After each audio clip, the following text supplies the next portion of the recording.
Good evening, everyone. Good evening, everyone. Thank you for joining us today. In world of constant notifications, endless scrolling, and cognitive overload, pausing has become a leadership skill.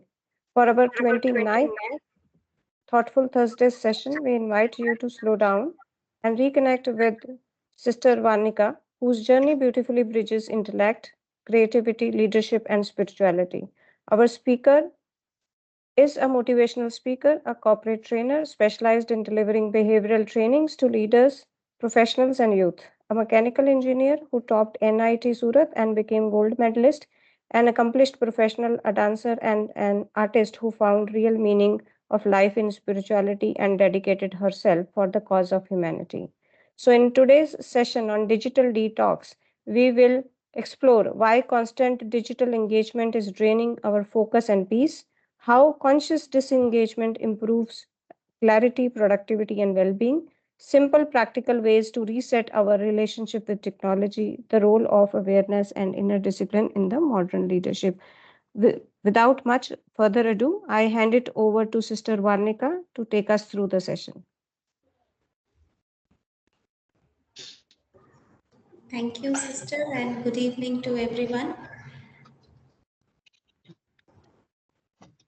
We are today going to discuss the importance and how do we digitally make ourselves well.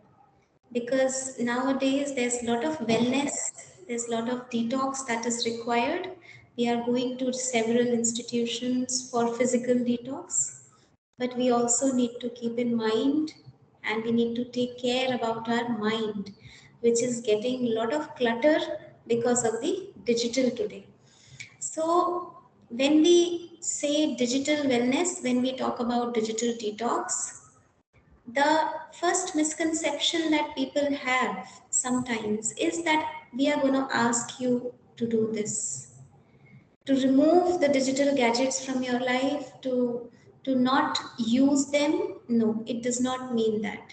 When I say digital detox or when I say digital wellness, it does not mean not using the gadgets. It does not mean not using the wonderful technology that science has given us. But why do we require this? So first of all, we'll see what digitalization is. When I say digitalization, a simple definition means it is conversion of information into a physical format. Yeah, converting information from a physical format to a digital one so that it can be used, and it improves the business processes. When you say digitalization of something, it is an improvement process. When it is an improvement process, why are we talking about digital detox today? That's a question for our own selves, that when digitalization process, the definition itself says it is an improvement, then why are we talking about digital detox? So is digitalization good or bad? Work efficiency increases. Time taken to do a task reduces. Yeah, when things are digitalized, when we move on a platform, when we make things digitalized, our work becomes easier, our efforts reduce, the accuracy of the task increases because there's manual intervention is lower, the communication becomes easier. Yeah, today on a single call, without any charges, we can make a call to US, to foreign, to anywhere in the world without any cost. And earlier we used to not even think of doing that so easily, and IST call. So communication is easier. It happens in seconds. Earlier with landline phones, it was so difficult to catch a person anytime that you want to. But today, that's good as well as that's bad. But communication is so easier, very quick access to knowledge. You want a question, you have a question, just type it on. Today we have so many other platforms. Earlier we had just Google. So there are so many simpler ways, and life is becoming so easier with digitalization then why are we talking of digital detox? We need to realize that today robots are becoming humans. We have artificial intelligence coming up. We already have that threat that someday it is going to replace our jobs, our tasks. It is going to replace people. We already have that fear in the world today coming up slowly and slowly. So robots are becoming humans, but this is to check ourselves. Are we becoming robots? What is the quality of life today that I have? If I am in control of a device, if my mind is being controlled by some gadget, I need to really drill down within me and think, what am I doing? Is there a question here? Okay, so I continue. Are we fine? Is the PPT going fine? Are you all able to listen and see properly? Yeah, yeah, sister. Thank you. Okay, thanks. So, why are we talking of digital detox? Because the control of those devices on our lives is bad. When we are controlling devices, that's good. But when that is controlling us, it's bad. See, in this picture, it's been shown that when we are at a place, how many times are we actually at that place? When we are in a moment, here the picture shows a dog and a person. A dog is in the present, but the person is thinking about so many other things. That's the problem when we have an overflow of information. When we are at office, we are thinking about so many other things, including office time. When we are at home, the problem is at office we are thinking about so many items, so many work, so many activities we have to handle at home. But when we are at home, we are thinking about activities to be done in office. That's the irony. Yeah. So we need to learn how to be in the present. And a big culprit in this is our media, social media, our digital access that we have today, because it does not allow us to be in present. As soon as a notification comes, and we tend to open it, we are entirely hijacked into a different world, into that piece of information, and that doesn't stop there. It continues. So I need to realize when I am in the present doing something, I should have that control of being there completely and giving my 100% energy to that moment so that I can give full justice to that particular moment that I am in. So it is very important for us to separate, to differentiate that usage and the excess. As an example, the word drug. When I say the word drug, what does it mean? Anyone would like to share? When I say it is a drug, what is a drug? Anyone? Okay, so by definition, drug is a substance, a medicine or any substance which has physiological effect on the body when it is ingested. That is the definition of a drug. But when we use the word drug, usually where our mind goes, it goes into addictions. We say drug addictions. Why? So, medicine is also a drug, but when it is taken in inappropriate quantities, it becomes addictive. So, anything which is in limit is useful, and when it crosses limits, it anything which is useful becomes bad. So, what do we need to do here? So, before seeing, let us first quickly go through what are the harmful effects of digitalization. I'm going to give you some facts here, some gists of some various researches which have been done worldwide and on the effect of digitalization. So, we'll see the effect on digitalization on both mind, body, as well as our life, society. So first, let us see the effect on our brain or mind. Yeah. So mind is a little subtle thing. We'll discuss that further during the presentation. But first, let us see the effect on brain.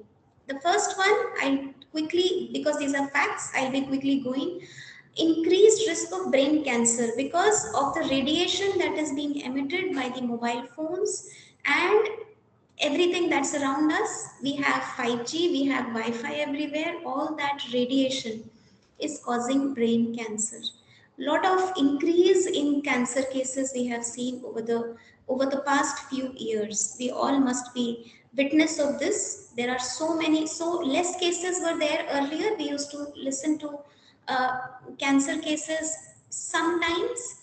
Now so many in our connection have cancer cases. So that is one of the culprit is, yes, definitely the digital, uh, you say the all the radiation that is there around us. Reduced neuron connectivity. When we are too much on our mobile phones, on our screens, every action forms a neuron pathway within our brain. Neurons are the cells of brain. We are all aware of that. So when we talk too much on phone or we see a lot of screen, that neuron pathway, which is again the electromagnetic impulses that is traveling through our neuron network, which basically sends signals from brain to each and every organ, that connectivity is getting hampered. Then hyperactivity, fast and quick, because we are having everything so fast and quick on a single click. We want everything fast and quick in our life. That becomes a sanskar, that becomes a habit of ours now, and slowly our patience level is reducing because of that. So people are hyperactive. In small things, they become agitated. They react impulsively. That one of the reason is this digital usage, excess digital usage. Reduced concentration and memory. Definitely, if the neuron connectivity is getting impacted, concentration and memory is definitely getting reduced. Depression.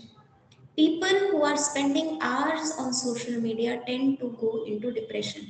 Lot of depression cases that today psychologists and psychiatrists are handling. It has been found that majority of those patients are too much into digital, and that is why their physical activity is low, their mind, their thoughts are not in control. Second, when we go on social media and we see the lives of others, we see all goody goody picture there. Yeah. Everyone is on a world tour, everyone is enjoying their lives, making merry, and we feel only we are the ones who are suffering in life. Yeah. That is their real picture, and we are comparing our real life with their real picture, and ultimately people tend to go into depression. They see, oh, the other person is shining in life, they are doing so good. You go on LinkedIn and see everyone having so many achievements, and then you tend to go into depression. So we need to see the reality as it is. If we talk to them, actually we'll let to know what is going on in their lives actually. So depression, a lot of it is connected to the vast connectivity network that we have, hundreds and thousands of friends with no real friends. So that is a reason for depression. Multitasking mania. Now this is a very important word here. Studies have been done. We understand multitasking to be an art. We say it is a skill, it is good. Researchers have shown that multitasking is actually, it does not exist. There is nothing called multitasking. It is actually switch tasking. Switch tasking, where you switch from one task to another, and it has been experimented and proved that switch tasking reduces efficiency. So yes, we need to fill the gaps of our time slot with some other works that we can finish in the meantime. But this switch tasking is actually reducing our concentration.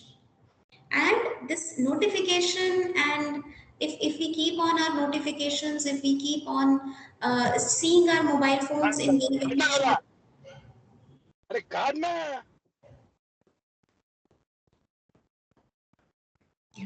So if we keep on looking at our phones during in between our job, in between our task, then our mind switches and it takes some buffer time to come back to its original task. So switch tasking is bad. Whenever our mind is interrupted, the concentration, the graph goes down. So multitasking, switch tasking, we have to reduce it. We have to, with full concentration, finish a task, then move to the other. If there are gaps, yes, we can manage our time schedule, but not do switch tasking. This is a research which was done that because nowadays the attention span of a goldfish is 12 minutes, but of humans it is 8 minutes. To one particular task, an average person is just able to concentrate for 8 minutes, and then the inner attention, then the concentration goes, the attention is interrupted.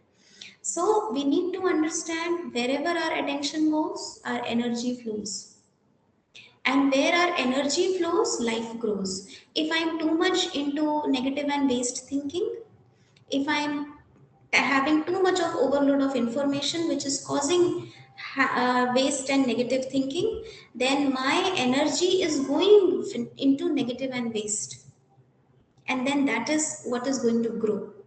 So I need to keep a check on the information that I am intaking. I need to check on the attention span as well. So that was the effect of digitalization on brain. Now let us move to the effect of digitalization on the body. So there are many new terms which are coming up when we talk of the body.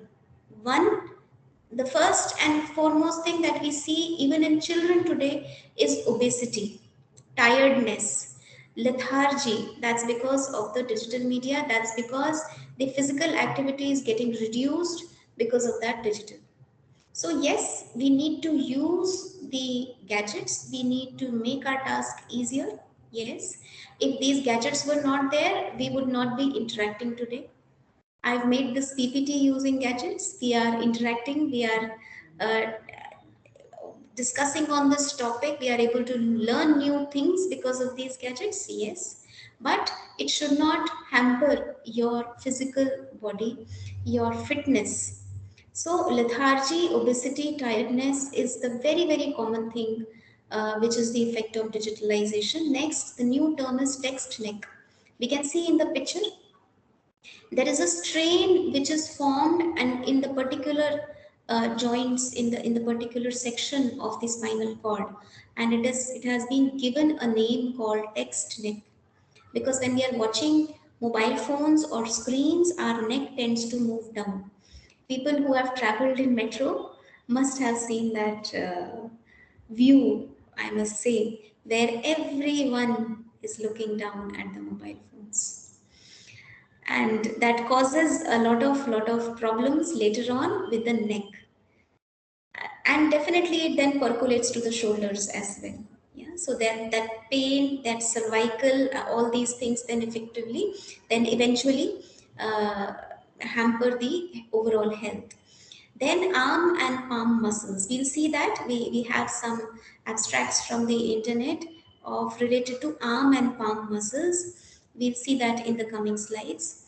The blue light radiation, what does it causes and how does it affect our sleep? All these things we are going to watch in the next slides. Disturbed sleep patterns. The digital screens, we all know the blue light that enters through our eyes, it goes inside into our system, it hampers, it plays with our hormones, and it disrupts our sleep. Less sleep. Sleep means sleeping is the time where our inner factory works. We all know this human body is a wonderful machine, and every machine requires maintenance. The natural body cycle that we have to sleep at the night, it has been devised for automatic maintenance. So our body cells, all our mechanisms, all our systems, whether it is nervous system, whether it is our lymphatic system, so many systems in the body, all these go under maintenance while we are asleep. Less sleep means less maintenance. Less maintenance means early fatigue. So disturbed sleep patterns, disturbed body clock. When we are trying to sleep, we are not getting sleep. When we are trying to get up, we are not able to get up. That's a disturbed body clock. We are not able to sleep properly, we need to take pills. When we are trying to get up, we say, oh, I did not have enough sleep during the night. That is a symptom of a disturbed body clock, a disturbed sleep pattern. It eventually reduces your efficiency, because then during the day, when we did not have good and good quality sleep during the night, definitely it is going to hamper our day. If we feel sleepy during our work hours, yes, that is because of the disturbed sleep patterns, and it eventually reduces our efficiency at work. Selfie accidents. There's no explanation required in it. We all have heard about this. There are so many selfie accidents that occur, and our dependence on the digital.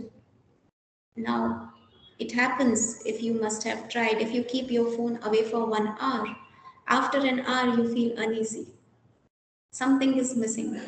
That means there is a dependency on digital, and the output eventually decreases. This is the effect of blue light on our brain and body. It hampers memory. It becomes harder to learn for children, especially. They say we had read this, but we forgot during the examination. If they are too much exposed to the digital screen, it hampers their memory. The neurotoxins build up, which make it even harder for getting sleep, and that is why you tend to take sleeping pills nowadays, because of the blue light. Because blue light makes that not getting enough sleep, the neurotoxins build up, and then it's even harder for getting a good sleep. Then, because of the blue light, we all know melatonin is a sleeping hormone. And when we are exposed to high intensity light, whether it is in the room, or it is from our mobile phone, or it is from our screens, those melatonin levels are reduced. The melatonin hormone is not produced effectively in the body, and because the melatonin reduces, our body clock is goes haywire, and then it causes depression. We are not able to sleep properly.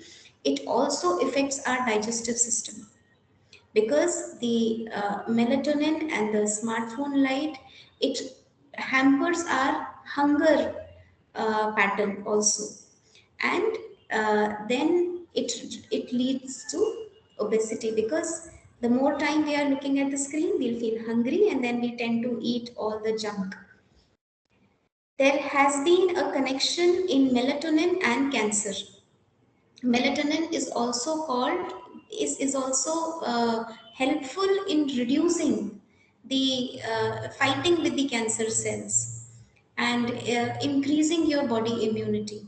But because of the low melatonin levels, because of the low sleep, it increases the chances of cancers as well.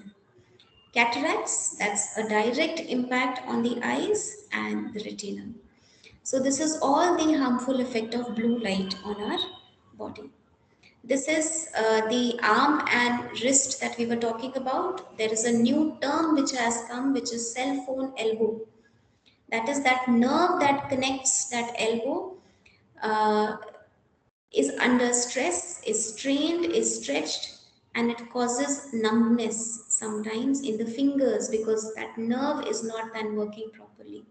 Similarly, wrist problems. All this then basically hampers your hands and your fingers, and it causes numbness in the longer term. Text claw, these are all terms that have been given to these conditions. They were not existing a few years back. So, harmful effects of digitalization on body we have seen. Harmful effects of digitalization on next is our family, society, and environment. We have so many friends on social media. Anyone remembers the count of friends that you have on social media? Anyone? I'm sure no one remembers. Do we remember the count of friends in reality? Can we count it on our fingers, or is it in hundreds and thousands?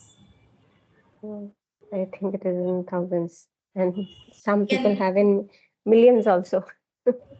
yeah.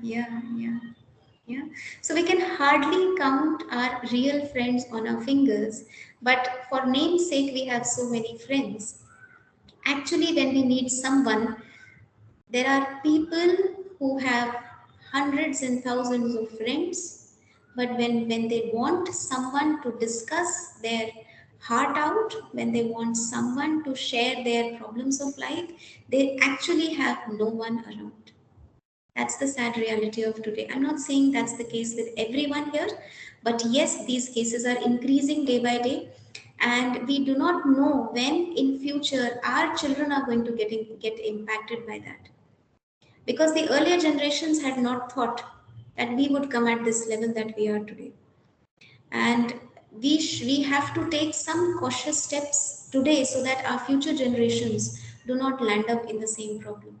So relationships are getting hampered today. The communication, there are so many miscommunications by just seeing dps and images on the social media, the updates of people. There are so many misleading impact on relationships. People are not discussing out their stance, their situations with the relatives. They are just making assumptions based on the pictures they are posting everywhere.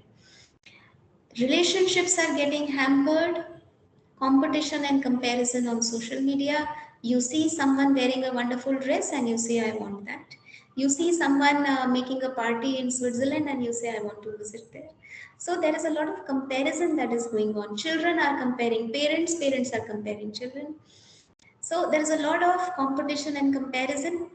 Very, very big problem. How many of us are facing this if we have small children at home?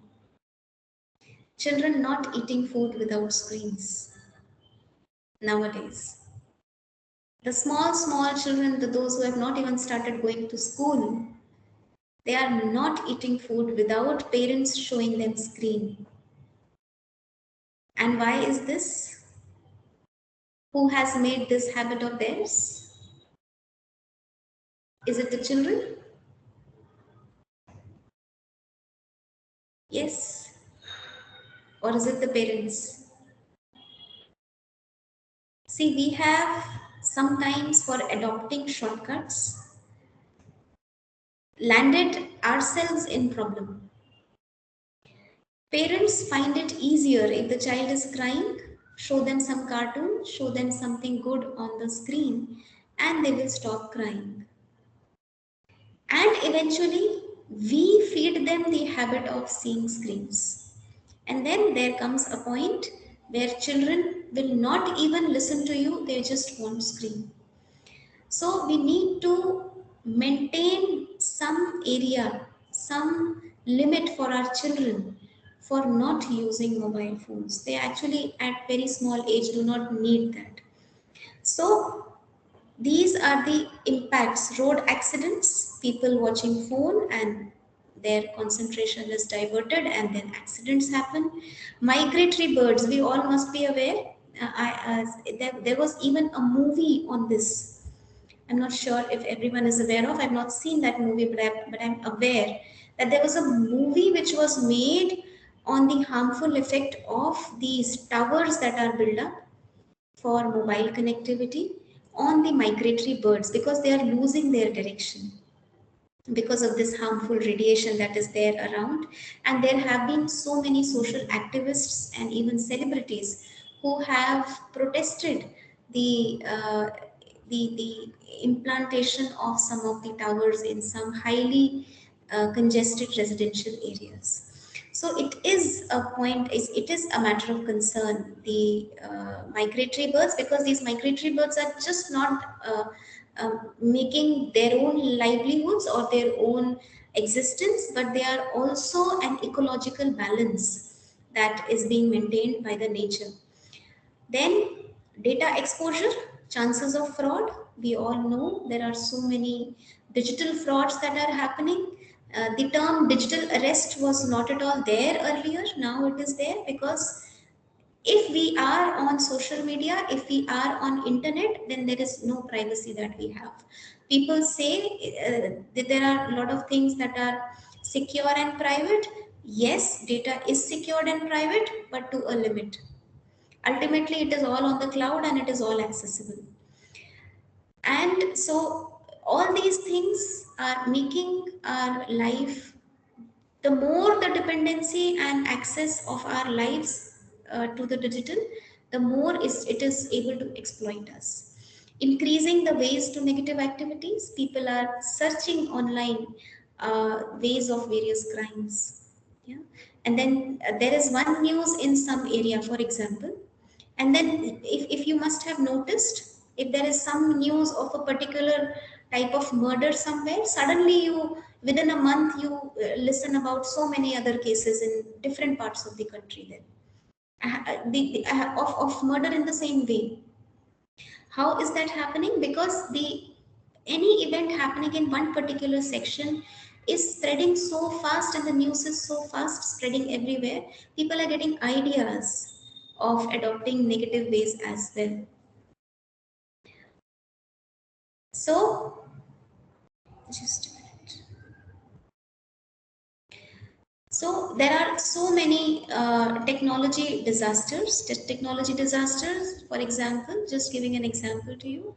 For example, you have a voice message, a voice controlling on your main door. For example, this is a live example that happens in front of us also. In our center where I am situated in Noida, there is a family who have a fingerprint locker. That's very common nowadays. Fingerprint locker and voice controller.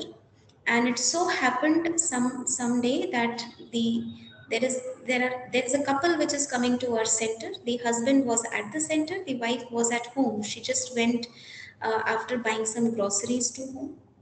She was standing in front of the door and her fingerprint was not being accepted by the door, and she was stuck outside. She didn't have the key. So she called up her husband. She waited half an hour outside her main door of the house. She could not enter inside her own house because that fingerprint was not working. So there are a lot of things that can happen if we are too dependent on digitalization. So I'm not saying we do not use it, but too much dependency has to be avoided. This is just a very good read that I found on the internet, and so I just pasted here. Once upon a time, when window was just a square hole in a room, application was something written on a paper, keyboard was a piano, mouse was an animal, file was an important office material, hard drive was an uncomfortable road trip, cut was done with knife and paste with glue, when web was a spider's home and virus was a flu. When apple and blackberry were just fruits, that's when we had a lot of time for family and friends. Yeah. So, how many of us say we have a lot of time, or do you say we don't have much time for doing things? Yeah. A lot of people nowadays, if you see children come to us and say, Papa, let's do this, Mama, let's do this. We say, Bache, we don't have time right now, we'll do it later. Lot of times that happens, but we have enough time for spending on social media. How much time, that's a self analysis that we can do. How much time do we spend on social media which is actually not required to be spent? That is waste. We open phone for just seeing a message that was a 2-minute task and we spend 5 minutes. 5 minutes is not much, but 2 minutes was necessary and 3 minutes were waste.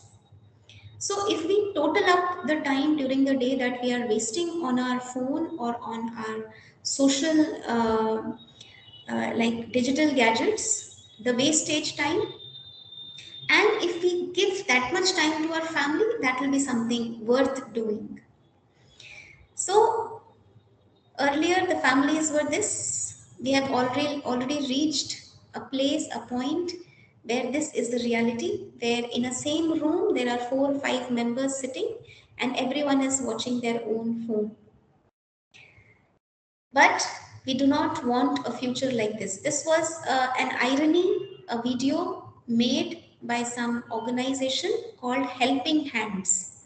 Helping Hands means there is a future that's going to come where you can hire someone to do your task, like crossing road, eating ice cream, while you can watch your screen. That was an irony. So we do not want a future like this. We need to be more aware of our surroundings. So what is detox? It does not mean we do not use digital, but it means the digital should not use us. And that's a deeper meaning to it. So how do we digitalize? We digitalize in our spiritual way. It is told use sadhan, but the sadhan should not impact your sadhana. Now, sadhana here, in the literal sense, means focus. When we say, for example, in Hindi, it is called Lakshya Sadhana. That means we have to focus on our goal, on our uh, Lakshya that is there. Yeah. So, whenever we are using any sadhan, these are all sadhan that we have. It should be in such a manner that our sadhana should not get impacted, our focus should not get impacted. Whatever we are doing, that flow should not break. Digitalization, that sadhan should in fact complement my particular task and not interrupt it. That is the way that we need to digitalize. So we now learn consciously digitalizing. So the key here lies in the digital itself. When we say digital, in terms of electronics, if we say it is 0 and 1.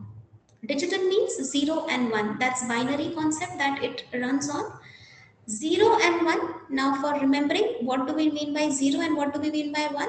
1 means doing one thing at a time. So that's a different meaning that we have taken out from the literal meaning of digital 0 and 1 for us to remember it in an easy way. What we have to do by consciously digitalizing? 1 means we have to remember, we have to do one thing at a time. If I am into something, I can give some time to my phone aside. Yes, if it rings, if it is actually necessary to pick up that call, I need to pick it up. Otherwise, I can call them back and say, I'll talk to you later. So, doing one thing at a time, not doing switch tasking, being focused. And zero means like zero is like a point. Zero means putting a full stop. Whenever I want, I should be able to put a full stop. I've opened my phone, I've opened some social media site, I've opened something, I've seen it, whatever I was required, and then I should have the power to just stop it where I want to. I should not have the urge or that helplessness of just scrolling. So, putting a full stop, relaxing your mind, that is, meditation is a very good tool for it. And 0 and 1 means clarity. Where do I want to focus and where do I want to put a full stop? That is conscious digitalizing. Use gadgets as masters and not slaves. I need to remind myself this is my phone. I do not belong to phone belongs to me. I do not belong to my laptop belongs to me. That means I am the master, I am not the slave of the screen. Beware of your habits. We have to accept, we have to do a little journaling also. Little journaling, some of you might have that habit, but little journaling is very, very healthy. We need to check our habits. Whether we are going into something which is going to land me up into a vicious circle, I need to stop myself. Be conscious of the temptations. If there is something that goes on in my mind even after I have stopped it, I've stopped seeing something, and even then I'm having thoughts of it. I have an urge to open it again and again. Some app, some game, something. Then I need to see, If it is going into temptation, I need to consciously stop it at a smaller level itself. If it goes the higher, like it is like addiction, the the severe the addiction, it is more difficult to come out of it. Learn to read, play, and spend time in creativity. Now, if we are already into things, already habitual, already having uh, lot of digital toxicity, then how can I? The best way of shifting yourself is doing something else which is productive. So, removing something is difficult, but replacing something is easier. So instead of removing digital from your life, we can add some real gains, some outdoor activities, some time in creativity. We need to find it out what is there that I like. Have a control on when to use, how much to use, and for what to use the social media, the digital gadgets. Use social media for spreading happiness and not jealousy. Yeah, it's not necessary to post each and every happy moment of my life on the social media and declare that I'm the happiest person on this world. Some happy moments can be actually enjoyed in silence. So, use social media for spreading happiness. Use it for some moments that really can contribute in others lives, and just not uh, unaware and posting something on the media and unnecessarily increasing the pool of information and the pool of photos that we have. Use camera to capture some memorable moments and not with the aim of having a DP. If I'm going somewhere, that's a very, very subtle thought that we have. For example, if we go on a beautiful landscape, there are green, lush grass, there are mountains. If I'm having a picture there with my relatives for just having a memory, that's good. If my thoughts go on clicking photo in a particular manner, in this particular pose, that particular pose, so that it comes out as a wonderful DP, I need to really check whether I'm enjoying the moment or if I'm just too much into digital. Limit the use of infinite scroll. We all know what infinite scroll is. And by the way, what is the cost that we pay for these apps that you see here? The picture? It's free of cost. In today's world, is there anything actually free of cost? Why are they giving us free of cost? Why are they giving us infinite information free of cost? That's not free of cost. If you are not paying the cost, you are the cost. They are making money from your time.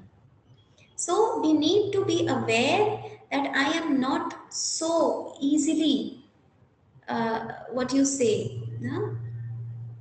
That I'm not so easily accessible. I'm not so easily to be fooled that someone can just use me and make their money.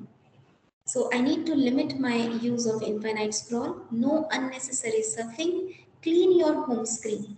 There is a very good practice researchers have shown, even if you keep changing the position of your apps on your phone, lot of that natural tendency of opening a particular app at a particular place goes away. If you just change the position of an app on your phone, the pattern that has been formed inside your brain of just opening your phone, moving onto that screen, seeing that app and opening it gets improved. Yeah. So that tendency, that particular temptation, it helps reducing that particular temptation. So you can keep moving your apps from one place to another in your screens, and whatever unnecessary apps are there, just remove them. Keep your home screen clean. The more clean your desktop, your home screen is, the more clarity you will have in your mind when you open those gadgets. Keep only required apps, have self control, mastery on the mind. This is just some tips. Any one of you can make a try. Stop using phone as an alarm clock. Why? Because as soon as the alarm rings in our mobile phone, first of all, when we keep mobile as an alarm clock, we tend to keep it near our pillow, which is bad. We all know that. And secondly, whenever that phone rings, sometimes we are tend to open that phone and then quickly move on to WhatsApp and then just start screen. So our day starts with screen, and that's really bad for our subconscious mind, because our subconscious mind is active just before the sleep and just after getting up.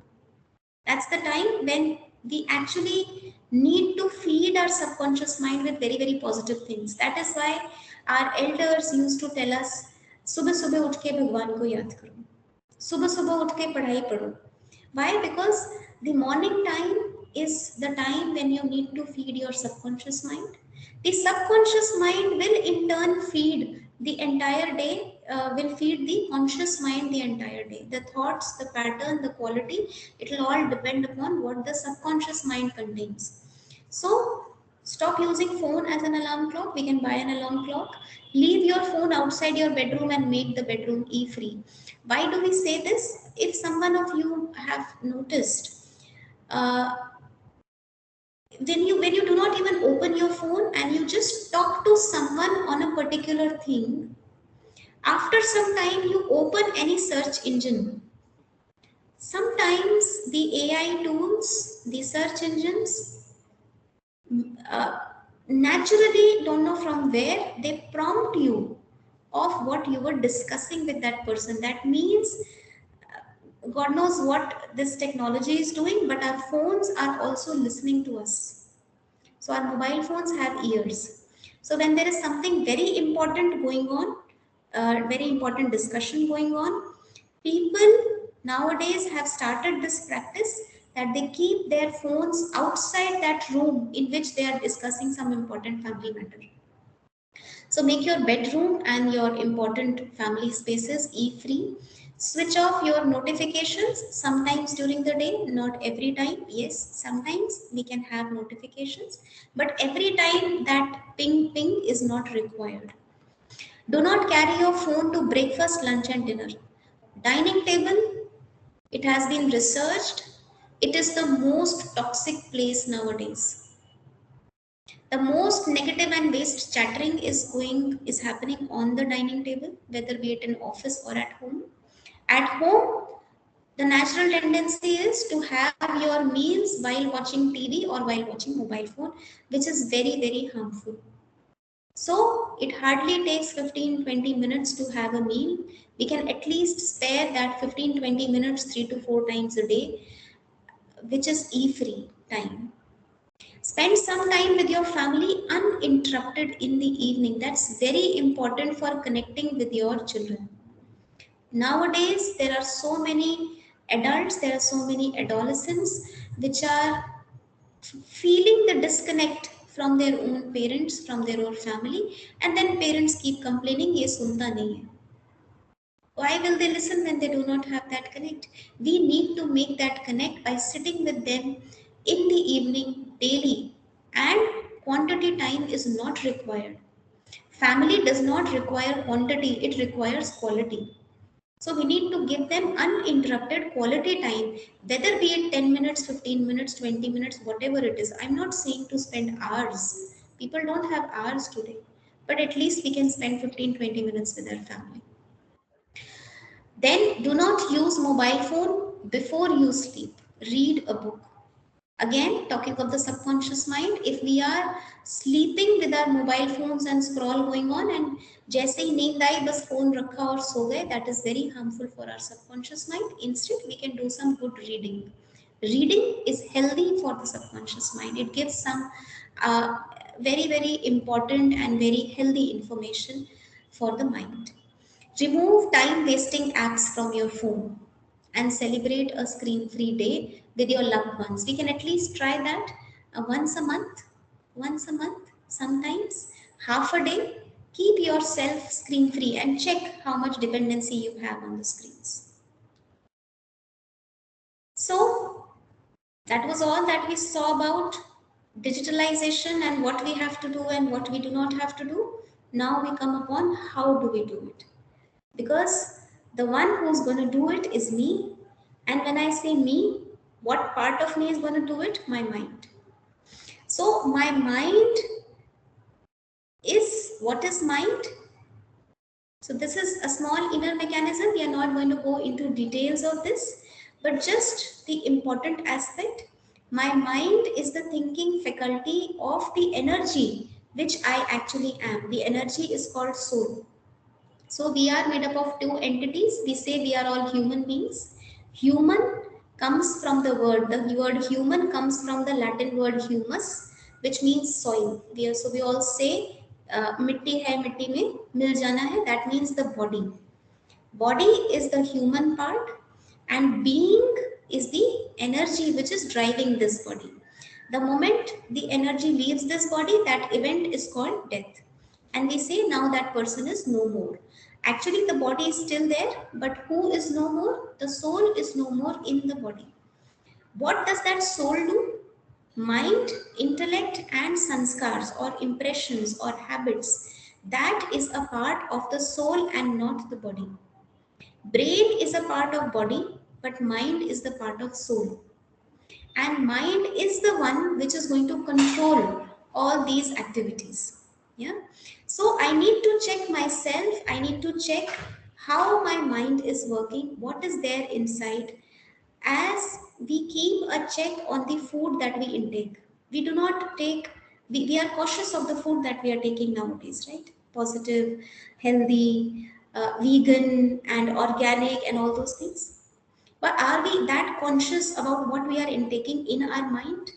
The thoughts, whether they are positive, whether they are negative, how what is the quality of those thoughts? We need to keep a check on that. So this strength, mind, what does the mind do? Mind creates thoughts. And how do we increase and strengthen that flow of thoughts in our mind? Meditation is a tool that helps in this. So the means to master the mind is meditation. Meditation comes from the word meditary and mediri. Meditary means to think. These are both Latin words. Meditary is to think and mediri is to heal. So, part of the process of meditation comes in the origin words itself. To think is the process of doing meditation. So, meditation does not mean to become zero thought level. If you are trying to meditate and if you are trying to stop your thoughts, that's not the correct method. That's not going to happen. And that is why some people say it's very difficult to do meditation, because we are trying to stop our thoughts, which is the natural task of the mind to do. So, meditation means to think. But what to think? Think the positive part and eliminate the waste and negative. It is a flow of positive thoughts that we need to consciously generate in our mind. We'll be doing that in a few moments now. Medari is the result of meditation, that is to heal. So, from the word medari, there have the medari word is the origin of two words, medication and meditation. Medication is to heal the body, meditation is to heal the mind.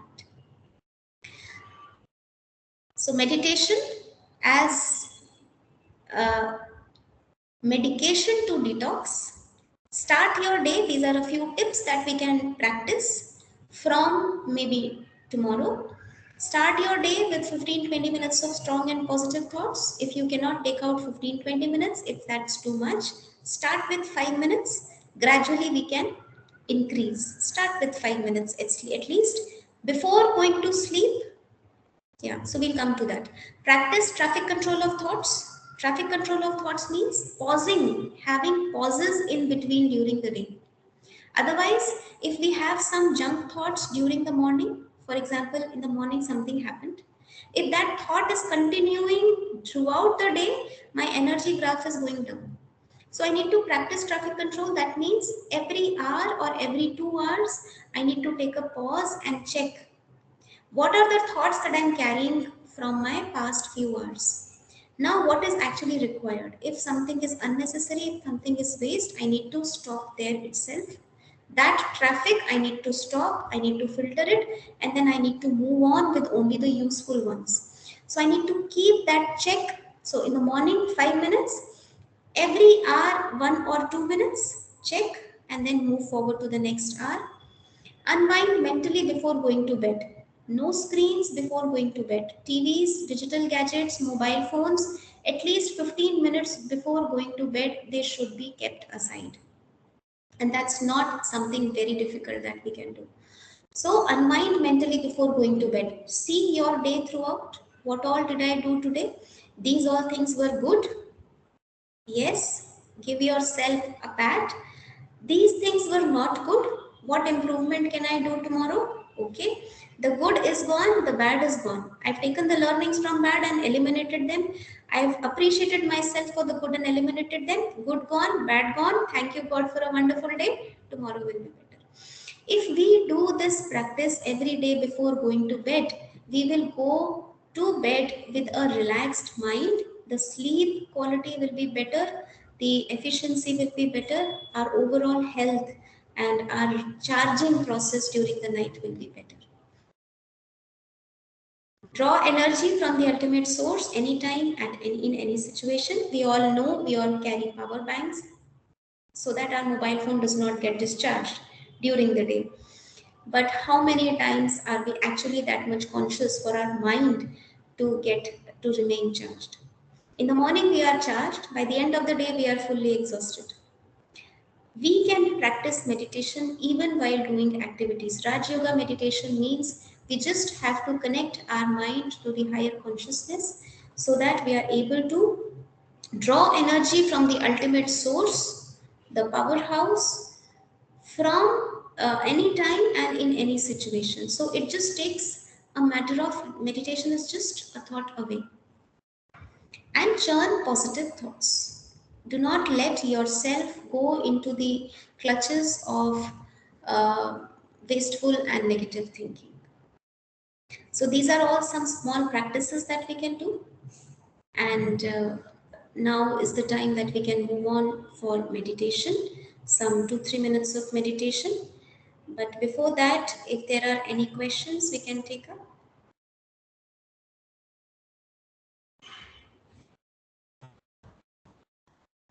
Anyone? Or shall we move to meditation part? Yeah, if anyone has any question, you can please unmute and ask.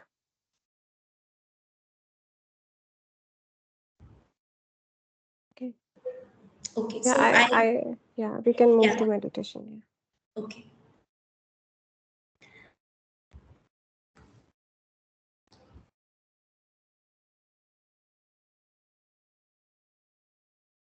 I'll try to play a background music for some assistance. Just let me know, sister, if you're able to hear that music. Sure.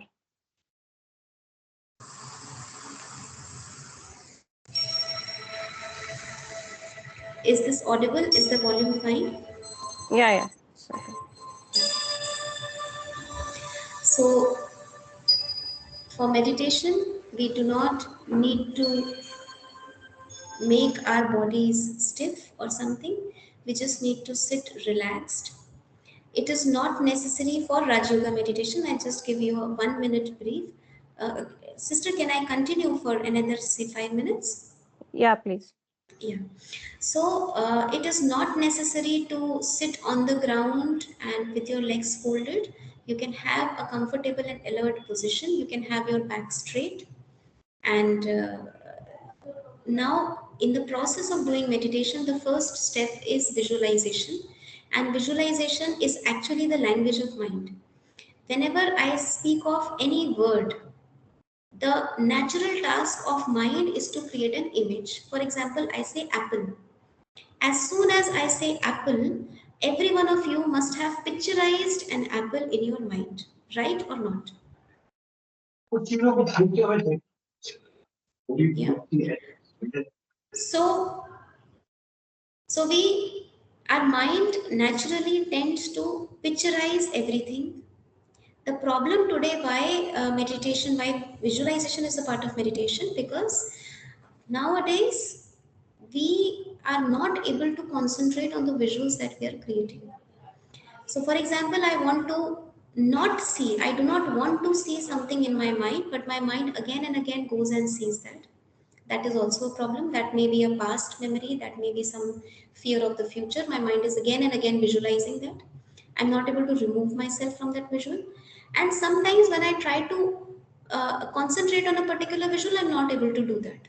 So that is the problem of with visualization nowadays. So meditation is starts with that practice of trying to see that visual for as much as for as long as you want to. So first step visualization, second step is concentration. When I am concentrated at a particular visual, when I'm concentrated at a particular thought, when I'm aligned with that visual, the thought and visual is aligned, then that is called a concentration level, that's called a concentration stage. And where as soon as my intellect becomes concentrated, the energy transfer starts, because that connection has got established and the energy transfer starts. That energy transfer happens from the higher potential to a lower potential. So if I'm thinking something positive, I'll receive energy.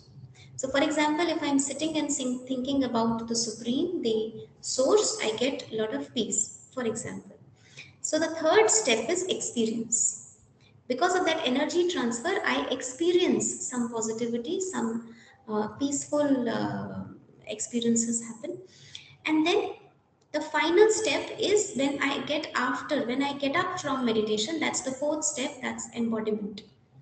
Which means, for example, if I'm sitting and practicing meditation and I feel peaceful for 5 minutes, immediately after getting up from meditation, will I be able to get angry over something or someone? No. Because I've practiced meditation, I felt peace, and that will continue for some duration. Maybe 2 minutes, maybe 3 minutes or something. So for that 2, 3 minutes, I've become an embodiment of what I've experienced. What we do in spirituality, what our practice is, we just need to keep increasing the time of that embodiment. We cannot do meditation throughout the day, but we can follow a meditative lifestyle throughout the day, which is nothing but being an embodiment of what we are experiencing.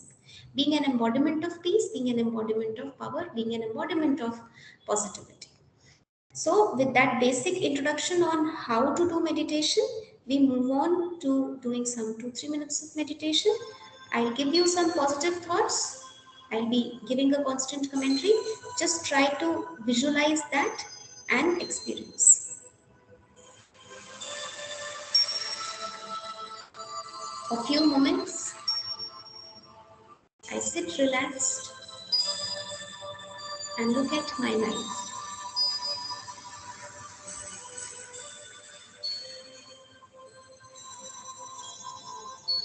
Look at the purpose of this life. Look at the people around me.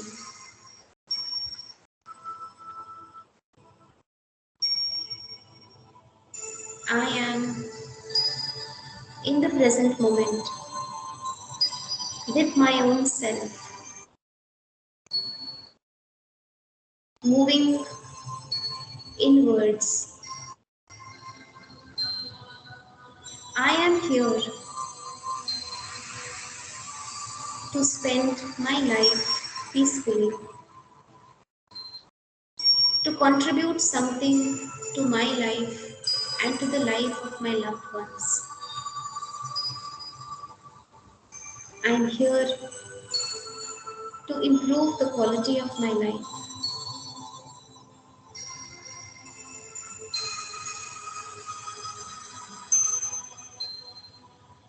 I am a positive and powerful being residing inside this body. I am the energy which is driving this body. Visualize, create a picture of yourself. See, there is a point of light, a point, shining star, shining in the center of your forehead. This point of light, star, energy, sitting at the center of the forehead, is my true identity.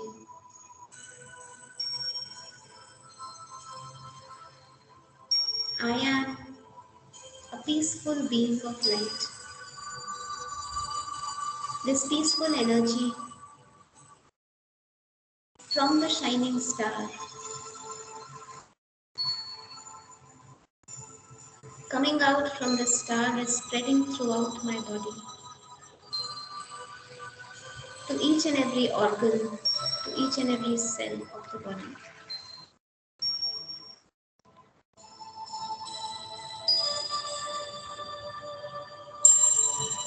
Visualize there is another shining star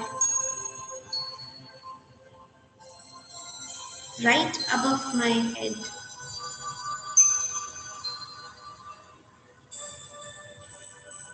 Rays of peaceful and powerful energy coming from that point of light, that source of peaceful energy, the supreme and ultimate source, is falling upon me as a shower of peace, as if I am sitting beneath a shower of peace and power. This positive energy is entering the soul, the point of light star, and gradually spreading throughout the body. I, the soul, am the master of my mind. I am the master of this body. I am peaceful, and hence my mind is peaceful.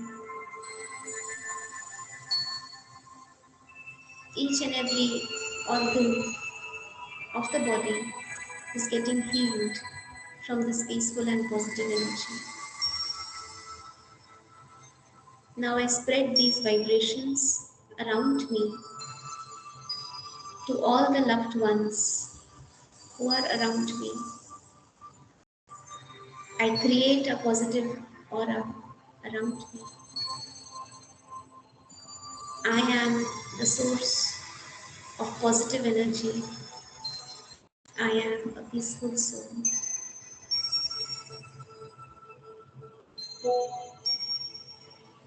Om Shanti.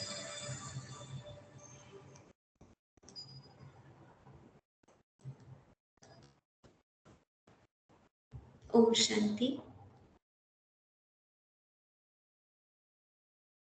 So this was just a short, you can say, sample of how we practice meditation. There are numerous ways that we can do it, different ways of talking to your mind and giving positive inputs.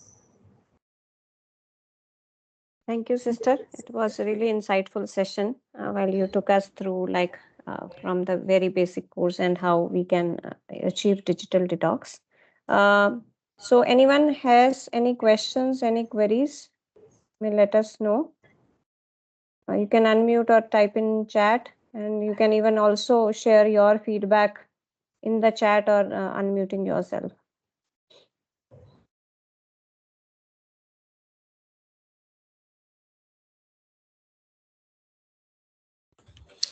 Hello, sister. This is Hemi. Hello. I just have one quick question.